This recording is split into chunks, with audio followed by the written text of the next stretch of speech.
चलिए आइए जानते हैं मिरर फॉर्मूला किस तरीके से बनाया जाता है, उसका क्या डेरिवेशन है। यानी कि 1/f is equal to 1/v plus 1/u कैसे आया। ये माइनस में क्यों नहीं आया, ये प्लस में ही क्यों आया। चलिए आइए इसके बारे में डेरिवेशन करते हैं। तो डेरिवेशन करने के लिए हमें यहाँ पर कॉनकेव मिरर लेंगे यहाँ पर हम लोग। तो सबसे पहले यहाँ मैं कॉनकेव मिरर का एक फिगर बना लेता हूँ। टेन टेन टेन, ये कॉनकेव मिरर में बाहर में पॉलिश कर दिया है AgBr का, यानी कि सिल्वर ब्रोमाइड का। और ये मैं अपनी एलईडी उठाकर ले आया हूँ स्केल के लिए, क्योंकि मेरा स्केल बहुत देर से नहीं मिल रहा है, मैं काफ़ी जगह देख चुका हूँ। ये मैंने एक प्रिंसिपल एक्सिस खींची है इसके ऊपर। प्रिंसिपल एक्सिस खींचने के बाद मैंने यहाँ पे पोल, इसका यहाँ पर फोकस और इसका फोकस का जस्ट डबल, ये कर्वेचर। ठीक। ऑब्जेक्ट बनाने के लिए यहाँ पर मैंने एक लाइन खींच ली है। मान लेते हैं ये AB लाइन है, AB। अब AB ऑब्जेक्ट की जो रे है वो सबसे पहले प्रिंसिपल एक्सिस के पैरेलल यहाँ पर टकराएगी। एक मिनट संभाल लूँ ज़रा। हाँ, ये मैंने प्रिंसिपल एक्सिस के पैरेलल एक रे बनाई है, और जो कि मैंने फोकस से गुजारनी है। फोकस से गुजारो गुजारो गुजारो, किधर गया। हाँ हाँ, ये फोकस से गुजार दी है। ठीक है। दूसरी रे हम लोग बनाएंगे कौन, सेंटर ऑफ कर्वेचर से। सेंटर ऑफ कर्वेचर ऐसे बनाते हैं, थोड़ा देर से आराम से बनेगी, एकदम सटीक बनना चाहिए। इस बार गड़बड़ नहीं करना चाहिए, थोड़ा सा बाहर निकलेगा। चलो वो मिरर नीचे कर लेंगे थोड़ा सा। ठीक है, ये और ये। ओके, ये मैंने इधर बना दी है और ये मैंने इधर थोड़ा कर दिया है। ठीक। ये रे ऐसे जा रही है और इस तरफ से फोकस से होकर के जा रही है। प्रिंसिपल एक्सिस के पैरेलल हमेशा फोकस से होकर जाती है। वो सेंटर ऑफ कर्वेचर से जब भी जाती है रे, तो वो सेंटर ऑफ कर्वेचर से ही वापस आती है। एक रे हम लोग और बनाएंगे। वो रे कैसी होगी, वो रे जाएगी पोल से।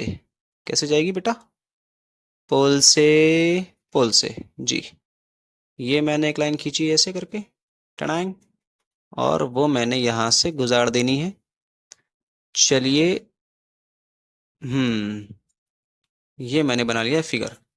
तो आप देख रहे हैं यहाँ पर तीन रेस कट कर रही है। एक प्रिंसिपल एक्सिस के पैरेलल जा रही है जो फोकस से होती है यहाँ पर आ रही है, दूसरी सेंटर कर्वेचर से जा रही है और सेंटर कर्वेचर से वापस जा रही है, तीसरी जो है वो पोल से जा रही है, वो सीधी जहां पर इमेज बन रही है वहां पर कट कर रही है। तो मैं यहाँ पर एक उल्टी इमेज बना लेता हूँ।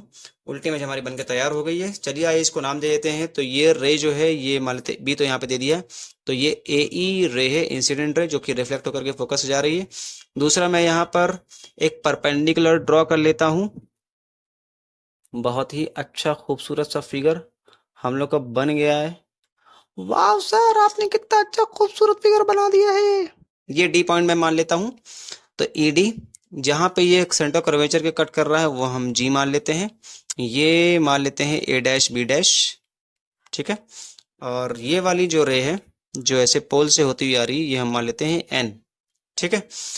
तो इस फॉर्मूले को ड्राइव करने के लिए हमें कुछ सिमिलर ट्राइंगल लेने होंगे। वो सिमिलर ट्राइंगल कौन कौन से लेंगे, सबसे पहला हम लोग ट्राइंगल लेंगे A', B' और F। B' और F, ये छोटा वाला ट्राइंगल लेंगे, ये वाला A', B', F वाला। ठीक। और इसके सिमिलर ट्राइंगल कौन सा है, इसके सिमिलर ट्राइंगल है ये FED। ठीक है, जो मैंने भी परपेंडिकुलर बनाया है वो कौन सा, FED, या FED बोल दें या फिर EFD बोल दें। ठीक है। तो एंड ट्राइंगल FED। अब इनमें इनमें हमें क्या मिल रहा है, इनमें इनमें हमको मिल रहा है A'/B', sorry A', B' upon ED, और ये इज इक्वल टू होगा B', F अपॉन DF के, या फिर FD लिख देते हैं। ठीक। अब ED जो है वो AB के बराबर है, ED AB, तो इसको हम लोग लिख सकते हैं A', B' upon AB is equal to B', F upon FD। इसको हम मान लेंगे इक्वेशन नंबर 1। अब दूसरा सिमिलर ट्राइंगल लेंगे। दूसरा सिमिलर ट्राइंगल कौन सा है? तो ये ए बी और पी, ए बी पी, ये सबसे बड़ा वाला ट्राइंगल। ठीक, now in triangle A B P and triangle, अब इसके सिमिलर कौन सा ट्राइंगल लेंगे? ये लेंगे A dash B dash P वाला। ठीक, तो ए डैश बी डैश और पी।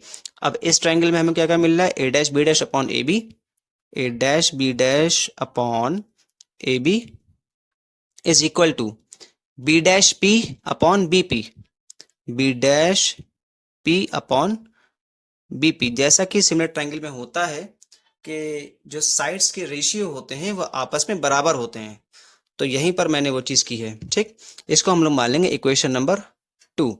अब आप देख सकते हैं इक्वेशन नंबर 1 और इक्वेशन नंबर 2 इक्वल हैं। देखिए A dash B dash upon A B, ये भी A dash B dash upon A B.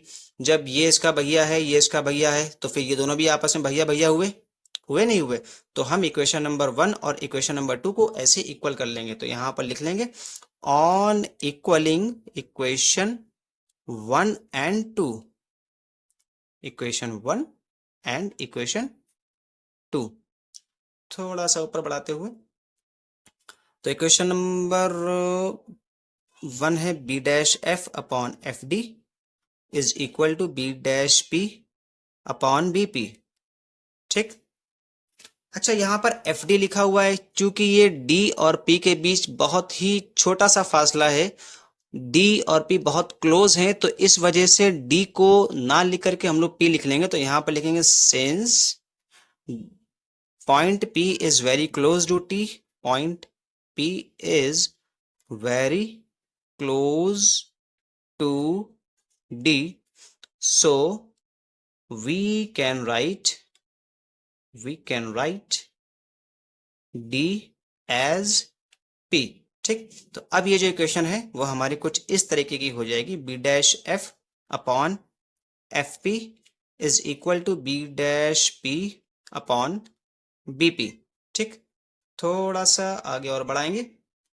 अब देखिए ये जो हमारा बी डैश एफ है, ये बी डैश एफ कहाँ पर है? फिगर वापस लेके आते हैं। तो बी डैश एफ ये आ रहा है, तो बी डैश एफ की क्या यहाँ पर कोई वैल्यू है? नहीं है। यहाँ पर वैल्यू कौन कौन सी है? वैल्यू नहीं। यहाँ पर हम किसे क्या मानेंगे? पॉइंट पी से लेकर के एफ तक का जो डिस्टेंस होता है वो हमारा एफ होता है, फोकस लेंथ या फोकल लेंथ। और जहां पर इमेज बन रही है तो इमेज के डिस्टेंस पोल से वो हमारी वी होती है, वी से हम लोग उसे रिप्रेजेंट करते हैं। और तीसरी जो है वो हमारा यू है, वो यहां से लेकर के यहां तक के है। ठीक, यहाँ ऑब्जेक्ट है, तो the distance between the object and the pole is represent as U, the distance between the image and the pole is represented by V, and the distance between the focal point and the pole is represented by F। अब चूंकि ये हमारा एक concave mirror है, तो concave mirror में ये तीनों चीजें हमारी निगेटिव होंगी, तो F भी हमारा निगेटिव होगा, V भी हमारा निगेटिव होगा, और हमारा U तो हमारा हमेशा ही निगेटिव रहेगा। ठीक है, अब हम लोग इस ये जो हमारा BF है उसे हम लोग थोड़ा सा मॉडिफाई करके लिखते हैं। ठीक, तो बी डैश एफ को हम लोग क्या लिखेंगे? बी डैश एफ को हम लिखेंगे B dash P minus F P. तो B dash P minus F P, इसको लिखा B dash P minus F P, और अपॉन में यहां पर एफ पी था, is equal to B dash P upon B P. ठीक, ये लिखने के बाद अब हम लोग रखेंगे वैल्यू किसकी? बी डैश पी की वैल्यू क्या है? बी डैश पी ये हमारी वी है, क्योंकि v माइनस में है तो माइनस का v, फिर माइनस, फिर एफ पी की वैल्यू क्या है? f है, तो एफ भी हमारा माइनस में है, तो फिर अंदर माइनस एफ पी क्या है? माइनस f, तो फिर minus f is equal to B dash P हमारा जैसे क्या था? बी डैश पी ये v है माइनस का, तो माइनस का v अपॉन ये हो जाएगा bp माइनस का u, क्योंकि ये माइनस से माइनस कैंसिल हो गया। ठीक, ये वाला यहां सॉल्व करते हैं। ठीक है, ये माइनस का v, ये प्लस का f अपॉन माइनस का f is equal to v upon u। ठीक, क्रॉस मल्टीप्लाई कर लेते हैं, माइनस का यूवी प्लस का UF is equal to minus का वी एफ। माइनस वाले आपस में एक इधर ले आएंगे, जैसे यूएफ को यहां लिख लेंगे और प्लस का वी एफ को यहां इज इक्वल टू, इसको बॉर्डर पार उस तरफ लेके जाएंगे तो वो हो जाएगा यूवी। पूरी इक्वेशन को यू वी एफ से डिवाइड मार देंगे, तो यू एफ को मैंने डिवाइड मारा यू वी एफ, ये आप लिख लेना, ये मैंने जगह ना होने की वजह से मैंने यहाँ पर लिख दिया है, प्लस का V F upon U V F और is equal to U V upon U V F. यहाँ यूवी उड़ गए, यहाँ पर वी एफ और ये वी एफ उड़ गया, यहाँ पर यू एफ यू और एफ, यहाँ क्या बचा 1 upon V 1 upon U is equal to 1 upon F, यहाँ पर मैं लिख देता हूं, ठीक है। So 1 upon V plus 1 upon U is equal to 1 upon F. तो ये हमारा ड्राइव हो चुका है फॉर्मूला, मिरर फॉर्मूला, इसी को हम लोग कहते हैं मिरर इक्वेशन। तो कैसा लगा आपको ये वीडियो, कमेंट करके ज़रूर बताइएगा।